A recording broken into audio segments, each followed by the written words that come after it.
No one. Literally no one.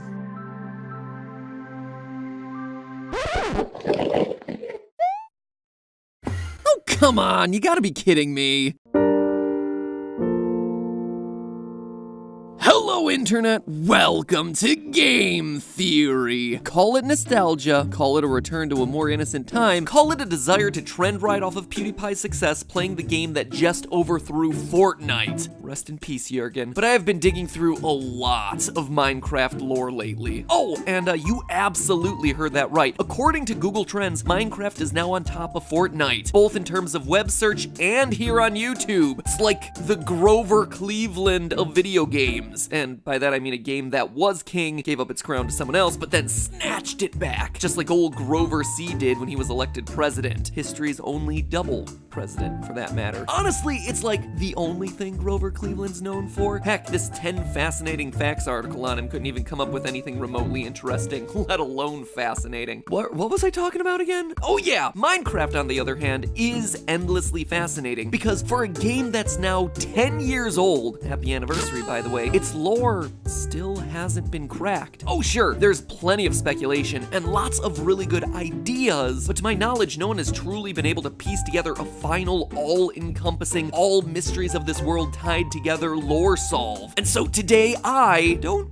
really plan on doing that. I'm not even gonna pretend. I'm starting to learn that people take it really seriously when I say stuff like, today we're solving this. So let me instead say this quite honestly to you. I'm gonna do my best to start us on a journey to solve this thing. I want to start a conversation with all of you where we can pool our knowledge and figure this out together. I want to put together my thoughts on pieces of evidence that stood out as particularly interesting to me, propose to you what I interpret that to mean, and then leave further discussion in our collective communal hands. It's a theory. It's always a theory. And like any theory, it's meant to be discussed, analyzed, criticized, added to, tested. And because it's a theory about video games, it's meant most importantly of all to be fun. And if along the way we solve some deep-seated lore mysteries, great, more power to us. These games at the end of the day are puzzles to solve. And so I'm gonna do my best to lead that charge in solving those puzzles. But I want you to be there with me every step of the way. And so our first step when it comes to solving Minecraft is tackling the Enderman. Originally programmed into the game as a joking reference to Slender Man, these tall, dark, and handsome creatures, well, just tall and dark, I guess, have become the cornerstone upon which all other lore in this game is built. Solving what the Endermen are is essential if we have any hope of truly coming to the definitive solution as to the hidden backstory of this game. And after exploring the design of survival mode, the gameplay decisions, even ancillary canonical content in books like the Mob Bestiary, surprise, surprise, I have myself a theory as to what they actually are. Admittedly, it's not a new theory, but what it lacks for in originality, it more than makes up for in evidence and observation. It is my proposal to you today that the Endermen aren't aliens, they're not ghosts. I almost thought that they were insects, but that one didn't pan out. No, what they are is human. They're brilliant humans. Humans who are in trouble, a literal fight for their lives and needed an escape. But in the process, they suffered a horrific fate, reducing them to the moaning shadows of a fallen civilization that they are now. So, in the true spirit of Minecraft, let's start building ourselves a theory, shall we? What do we know about these creatures? Well, first, we know that they're one of the game's neutral mobs, meaning that they're not going to attack you unless they're actively provoked. This is already interesting because it means that,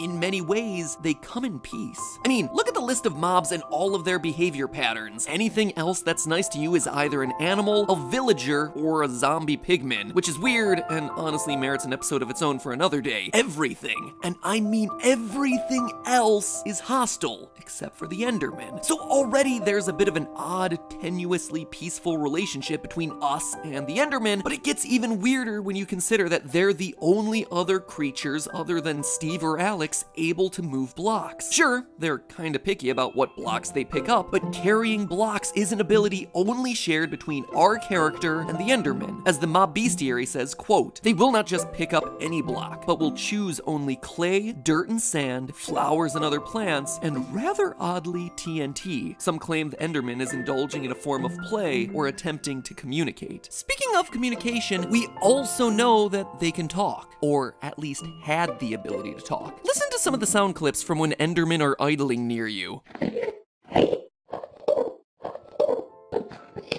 You hear it? There's clearly a language here. A real language that we as humans can understand. Listen again. You should be hearing, hey. Hello. This next one is really clear. What's up? And look for the eye, which presumably is referencing Eyes of Ender, the items that allow you to find strongholds where they're used to activate a portal to the End, home of the Enderman and the game's final boss, the Ender Dragon. So we have ourselves neutral creatures who are able to move blocks, just like us, and have language abilities far beyond what we hear elsewhere in the game from characters like the villagers. It's certainly a lot of odd similarities to be sure, but far from airtight evidence that the Endermen are somehow related to men. But now let's take a minute to actually look at their home, the End. The End is a weird final dimension for Minecraft. It honestly feels to me like where the game started to run out of money. Not that it could ever run out of money, with the whole thing just being a bunch of endstone and purple blocks, ugly purples and yellows everywhere, huge chunks of landscape missing, and giant cities that you can visit far off in the distance, all of which are eerily empty. This is the home of the Enderman, sure, even the mob bestiary says it, but look closer and you see that while the Endermen may call this dimension home, and they certainly wander around in the empty open landscapes, these giant looming Thanos purple buildings aren't for them. What do I mean by that? Well, let's take a look inside the End cities. There's tons of great loot hidden all over the place. Inside the chests, you can find everything from enchanted swords to saddles and armor for your horse. The Minecraft Gamepedia breaks down everything that we can find here, but something's wrong with that list. None of these items are actually useful to the Endermen. They don't wear armor, they don't attack with swords, and they certainly don't ride animals. Heck, there are no animals in the End to ride. Even the fact that the items are kept in chests should be a huge red flag here. Remember, Endermen are only picking up certain blocks, and none of those blocks entail chests. They can't use these things or the thing that stores those things. All of this points to the idea that the End's cities weren't built by the Endermen. They were built by and for someone else. Some other ancient people who managed to get to the End. But who?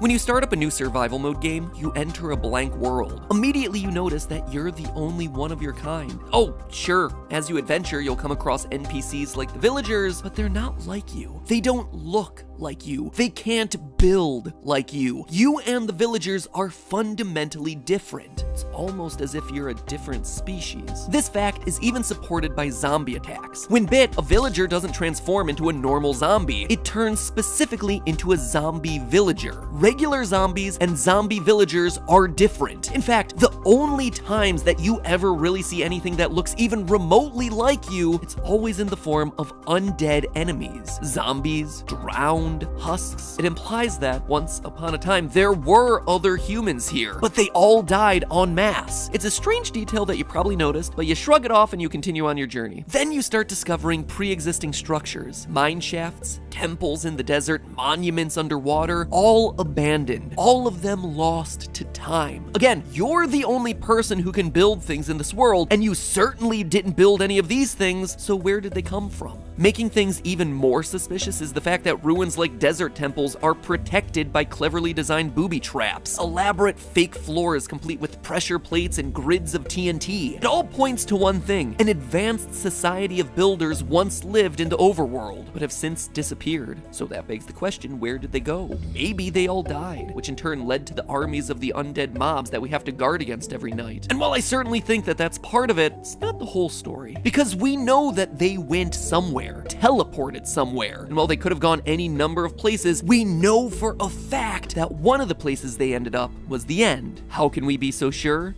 Strongholds. Strongholds are the hidden ancient ruins that contain massive portals to the End. Whatever this ancient society was, they were so advanced that they could figure out how to build these things, which in turn makes them more advanced than even you, the player. In survival mode, you can't craft the end frames necessary to construct this thing. In order to travel to the End, you must find these portals hidden within the stronghold. And let's stop there for a minute. I mean, have you ever thought to question that name? Stronghold? It's a pretty odd choice. Personally, I would think it to be like the portal room, or the gateway room, or the altar, or something, anything like that. But instead, the designers of Minecraft named it Stronghold, a term that refers to a highly secure structure built for defending against attacks. And there's that idea again, an ancient civilization of advanced builders that was quickly dying. A group of builders, just like our player, who were being threatened in the overworld and needed an escape. And what they created was a portal to another dimension, the End, where, wouldn't you know it, they built cities to store the items and armor from their previous world. But there was one thing that they didn't expect, that this would be a one-way trip, that the portal would close up behind them, leaving them stranded in a strange and barren wasteland. Sure, they were safe from whatever was killing them in the overworld, but now they were trapped in a wasteland guarded by an unstoppable dragon, and they came unprepared. Based on what we see in the chests, they came in with swords and armor and horses. Effective weapons to be sure, but not against an otherworldly foe, a giant foe that flies around and attacks with towering beacons that restore its health. They couldn't defeat this thing, hence why it's still living when we arrive. And as we know from the game, the only way out of the End is through defeating the Ender Dragon. And since they couldn't, they were stuck, trapped there for generations. They learn to live in harmony with the dragon. They make a new life with whatever limited resources they have there, building homes using the strange end stones and purple blocks. They run out of food and soon have nothing to eat, so they turn to the strange chorus fruits found there. Chorus fruits which, funny enough, have teleportation properties. And over time, they begin to change. They adapt to their new surroundings. Oh sure, they retain some human features. According to the diagrams in the mob bestiary, their brains are very human-like, and they have the flat faces and wide eyes indicative of humans. They still do vaguely look like our player character, but they evolve to grow taller, which makes picking the tall stalks of chorus fruit easier. Similar to how giraffes' necks got longer to more easily reach higher up leaves. The fruit's teleportation abilities starts to rub off on them. So instead of having to rely on ender pearls to teleport around, they instead naturally gain the ability from their diet. Over time, they slowly forget their ability to build. I mean, why build when there's no escape, when there's not even many resources with which to craft? But they still retain the ability to pick up blocks. Though their skill for speech gets forgotten, they do retain a rudimentary language, still speaking in those distorted words. This once great builder society slowly, generation after generation, transforms into the Enderman. Even some of their memories may still remain. One odd detail of the Enderman is that wearing a pumpkin on your head prevents them from becoming aggressive. Maybe it reminds them, somewhere deep down, of a simpler time, or of the friendly golems that they would construct back on the overworld. Regardless, the civilization is stuck there. Oh sure, some are able to teleport out into the overworld or into the nether, but most are forced to live there, under the rule of the dragon. And we know this isn't by choice, because when you finally arrive in the End, when you finally defeat their oppressor, the achievement we receive is Free the End. The Endermen at this point are so far gone from the people they once were that they're no longer able to appreciate what's happened, but in defeating the dragon, you as the player have brought closure to this oppressed civilization, one that was forced to flee to a new dimension in order to survive, only to wind up trapped yet again. And that,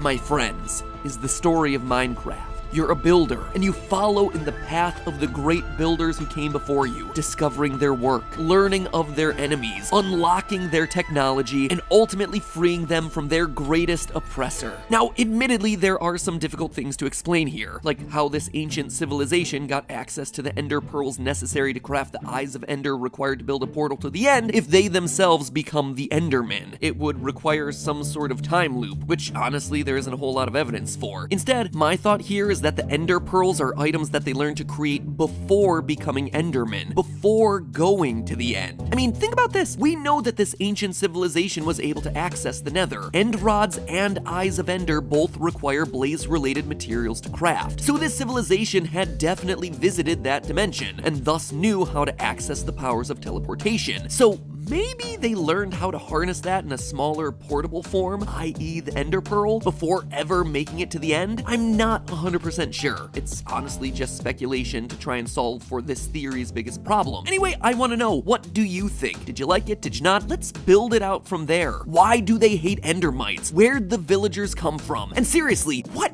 is the deal with the zombie pigman civilization? Like I said, the Endermen are just the start to the puzzle that is Minecraft, but there is still plenty more here for us to discover. So until then, remember, that's just a theory. A game theory. Thanks for watching. And hey, if you enjoyed that, start picking away at the box on the left to check out my video on what Minecraft creepers really are. It's an older video and it's more scientific, but it's one of my favorites. Or heck, chip away at the box on the right to watch as I prove that Minecraft's block world is actually round. I'll see you all next weekend for that FNAF episode you requested. Joy.